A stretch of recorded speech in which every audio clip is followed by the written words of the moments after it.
What's up, y'all? Welcome back to the channel. And yes, I'm doing the complete series of The Walking Dead, bro. I got to. This is the first season. I had never played these games until like maybe a week or two ago. Like I hadn't touched them, none of that. So this was the first experience for me, which I was blown away. Blown away, actually. You know, I've seen it on so many things, but we're talking about the first episode. My boy Lee, y'all know he's about to go to jail, and then next thing you know, zombie apocalypse happens, and then after that, he runs into, you know, the goat, Clementine, bro. So, you know, he saves Clementine, you know, he gotta protect her, stuff like that. Blah, blah, blah. You know, after he do that, he finds some dudes who turns out to be one of them's Hershel's son, as everybody knows. I go to the farm. Now, this game is based off of what choice you make. And everybody knows that. And the choices that I made for Hershel's farm, in Hershel's farm, you do meet Kenny and his family.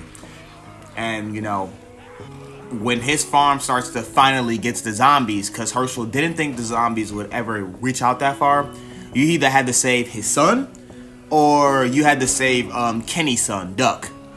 And I chose to save Duck. He's a child, bro. Like, I mean, Hershel's son's like, I guess he's still young too, but that dude looked like he was about maybe 17 to like 23-ish, you know, right around that age range. Duck is like 9, bro. Like, huh? Why would I not save a 9-year-old, bro?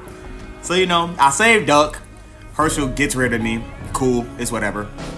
And then we go to my family's drugstore where we meet, I think, Lily, and I forgot what her dad is. Her dad's a dick, I'm sorry.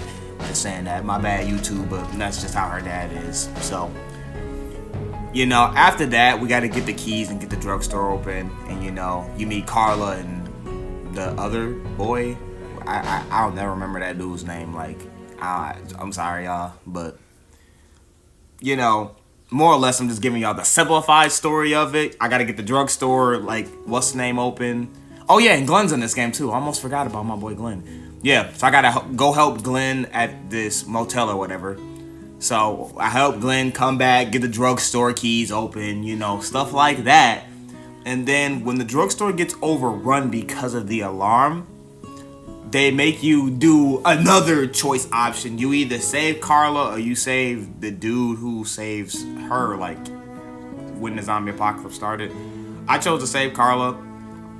I mean, saving the other boy probably would have been beneficial because he was actually kind of smart. So, it makes more sense. You know what I'm saying? But, like, the first episode is long, don't get me wrong, and it's nice, but, like, at the end of all that, we do end up in the motel and Glenn does leave. So this was the choices I made, and this was the first episode. I think that the start off to this game was absolutely beautiful. But y'all, let's get ready to go on to episode 2.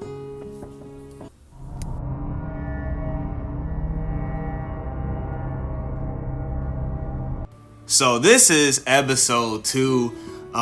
This is not too long after, you know, being in the motel or whatever. A few months had passed. We ended up helping a few people, and that's when the character I don't like, Bum-Ass Ben, ends up joining or whatever.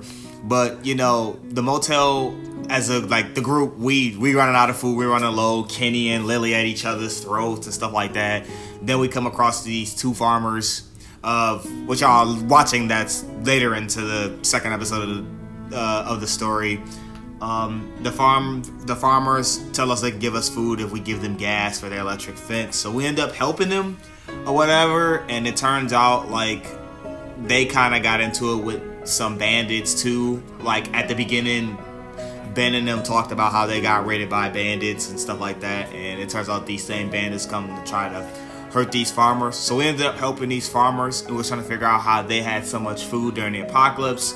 And as y'all watching now, it turns out that they were fucking eating people, which is insanity. I thought this episode was absolutely very well done. It actually really goes into the universe of showing like how far will people go to keep food in their systems or to stay alive. which was quite wild because, you know, I'm trying to stay neutral. And they're eating. I do not remember that dude's name, by the way. When we get attacked by bandits for helping out their fence,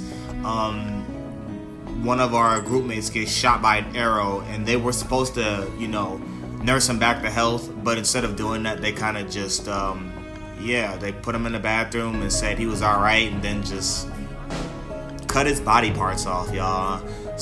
Like, it got really wild. It showed, like, how far in depth, like, you know, you will go to keep food in your stomach. But at the same time, for this story, they honestly, they wanted to see if Lee would like crack and end up killing them, because they said they could just, you know, if they died, then they could just be food too for you to eat.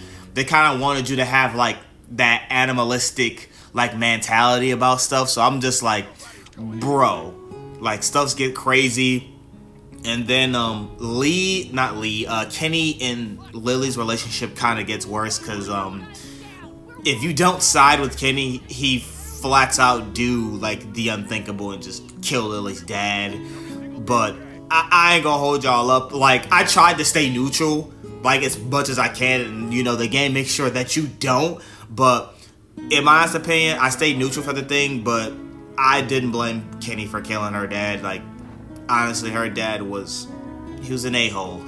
I'm gonna keep it PG for YouTube, so they don't gotta, you know, do anything to me. But her dad was an a-hole throughout the whole first episode, and that man punched and almost got me killed. So it's kind of like But Kenny thinks that you're against him and his family after, you know, you decide to stay neutral for as long as you do. So it's more like you know, there's nothing much you can do. But this episode was absolutely excellent. God got me messed up on my words here, but I did not think that this would be like a second episode, but it took a way darker turn than I realized, which was absolutely freaking wild. So there's that. But y'all, let's get on and move on to the third episode.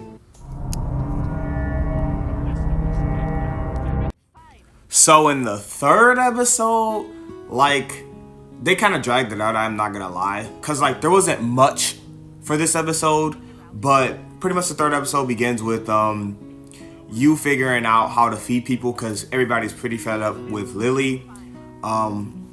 We got Ben to stay or whatever, and it turns out, like, someone was taking medicine and I guess giving it to the bandits, because we still had the bandit issue going on. And pretty much the bandits didn't like that they received their package, because Lee took it because he was investigating what was going on or whatever. And after he did that, you know, the bandits came and raided the motel very quickly and stuff like that. So when they raided the motel and they got it out of there, we took the RV and got the hell out of there. So the motel was a no more, which that was dying anyways. Before leaving though, as Lee, I did tell everybody about my past. Like, no one really seemed to care, but I guess that was important to the game. But it is what it is. But you know, we leave the motel because somebody was taking stuff. Duck ends up getting like bit or whatever from this part of the story that I took, and Lily was out. She was done. Like, rage had taken over. So pretty much what happened was in the RV, we were trying to figure out who took the supplies and why and blah blah blah. And you know, Ben's scared out of his mind. Carla's like, I didn't do it. And you know, me trying to stay neutral. The first time I did it, I stayed neutral and blah blah blah. But yeah, pretty much Lily mass Carly, bro. Gives her bang bang, bro, like type of ordeal, stuff like that. But in the long run, you're gonna actually find out in this same episode that it was Lee. I mean, that was not Lee. That it was Ben, and Ben just didn't want to fess up. So when I did it again, I tried to rat Ben out. Carly stuck up for him, and she still dies. Like, she pulls Lily's like whole card. I'm not even gonna hold y'all up. She straight up pulled her whole card, so she just shot her. Like, Lily was like, "Yeah, you gonna pull my whole card, so I'm gonna shoot you." Like, what's up? So pretty much after that, we find out that Duck got bitten and all that. and we make it to a train, and we just pretty much have to figure out how to get the train started and unlatch it from the what's name, which I felt like that was longer than it really needed to be. And then when we did that, we got on the train. We met some old dude named, I think his name was like Chuck or something like that. But yeah, at the end, pretty much, Kenny loses his son Duck, and I'm the one who had to shoot him. Yeah, and then his wife straight up, like, just shoots herself in the head, which was insane, by the way. I'm like, okay, I didn't think she would do that, but she does that, and then we end up running into a part where we had to get this trucker out of the way because it was in the way or it blew up. And then we met Krista and Omid, but that wasn't really much after. Before going on to the fourth store, we figured out that the walkie that Clementine was using was actually working. So we do end up going to the city that her parents was in. But y'all, let's get ready to move on into episode 4. So a lot goes down in this episode. Omid's leg is messed up after we get out of a sticky situation, and we're now in town where Clementine's parents are, but we're not looking for her parents. We're trying to get a boat and get out because that's always been Kenny's plan.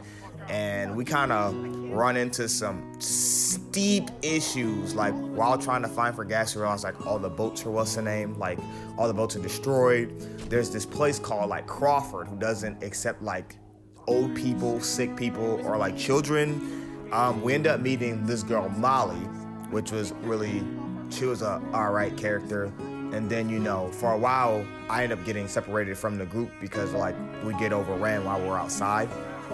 And when I'm down in the sewers, I meet this old dude called Vernon, which is a doctor, and you get like a bunch of old people, like, and they're like all like cancer remission, like patients or whatever. And you know, we end up actually raiding Crawford's like place to get fuel, because that was like the only place that everybody was for sure had like stuff left, which that place ended up turning to be an L in the long run because, man, you get there and it's already like overrun. So I think that place was already dead for quite a while. Like that just didn't work out. They never really explained what happened to Crawford and them. But it did turn out that Molly knew about Crawford so much because she was a part of the Crawford community for a little bit, but ended up leaving because they didn't, you know, help her sister out or whatever. And yeah, she was doing dirty deeds to get what she needed, which is quite wild. But yeah, pretty much we got overran while we were at Crawford, and then Ben finally spills the beans to Kenny that he was the reason why his whole family pretty much died. And I'm just like, yo, because I never really told Kenny why, but like, yeah, Kenny was the reason why. But you know, this episode I felt like was really great, because I also forgot to mention last episode that it was important for me to say that Lee and Clementine spent time together, and he cut her hair and, you know, taught her how to shoot and everything just to be safe or whatever. But this episode got wild because whoever Vernon was with, I don't remember that lady's name because I just feel like she was just not important at all. She ends up dying because of this, and then we get put in a sticky situation, and pretty much we got to get out of that boy. And when we do, we have the option to either save Ben, because Ben almost literally dies, or we could let him die. And we end up just I ended up just saving him. I don't like Ben as a character, but I ended up just saving him.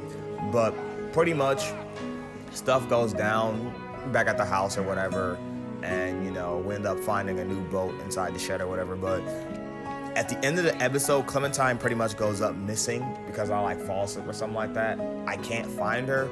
And when me going outside, I go and look for her walkie-talkie, or me being Lee, and Lee actually gets bit by a walker. And I was so upset about this. Like, killing this man, they should have killed this man in like season 2, would have been better, honestly. But it gave me more of the suspense I needed, so it is what it is, y'all. But let's get ready to move on to the final episode.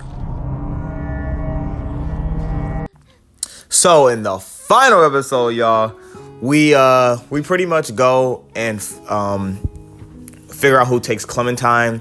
I had some issues with Kenny, so Kenny didn't want to come along, but he ends up coming along anyways because Vernon and his group ends up locking them in some shed or whatever. Yeah, so pretty much we end up coming along, and I start to fan a lot or at least starts ends up fanning a lot because he now has the zombie virus going through his body since he got bit. So we're finding Clementine, and this one got pretty crazy too because there's many ways that this could go. Because one of the ways it went, like, I ended up thinking Kenny dies and he doesn't. But and this one, Ben pretty much falls to his death since I saved him. And then Kenny tries to save him. And I don't know if Kenny died because they don't really show it. But I'm just going to assume he died trying to save Ben necessarily. But it leaves me with Krista and Omid. Everything pretty much goes out the same. And I end up finding who took Clementine, which was some dude back in the second episode. We took his stuff because his car was just open, which me and Clementine just decided not to take it. We just had to be nice or whatever. But yeah, he was upset about it because I pretty much ruined his family. It's a zombie apocalypse. Nobody cares, bro. I get why they did that, but at the same time, nobody cares, bro. But this is the heartbreaking ending to the first season because the first season was done absolutely beautifully.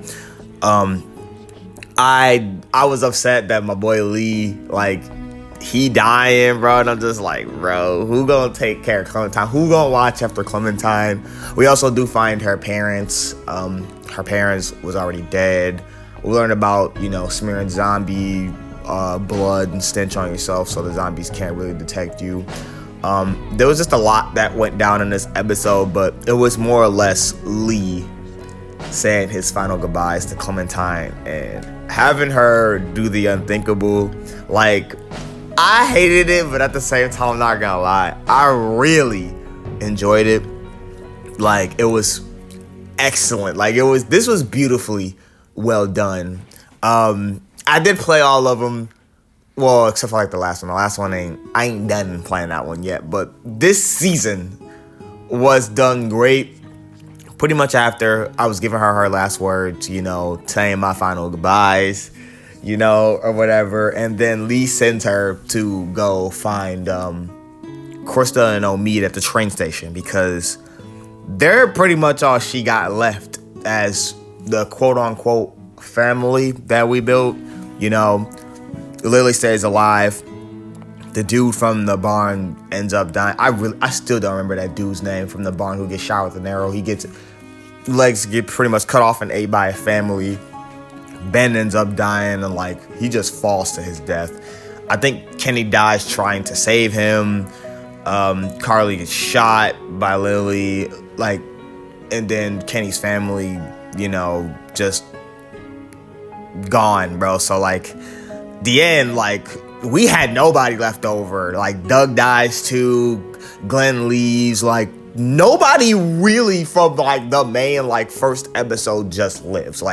Everybody in some type of way is just gone. So it's just Clementine and Omid and Krista. So I give it a 10 out of 10, y'all. This was absolutely beautifully well done. But as we say, Clementine Stories actually continues, y'all. So until next time, I'm out.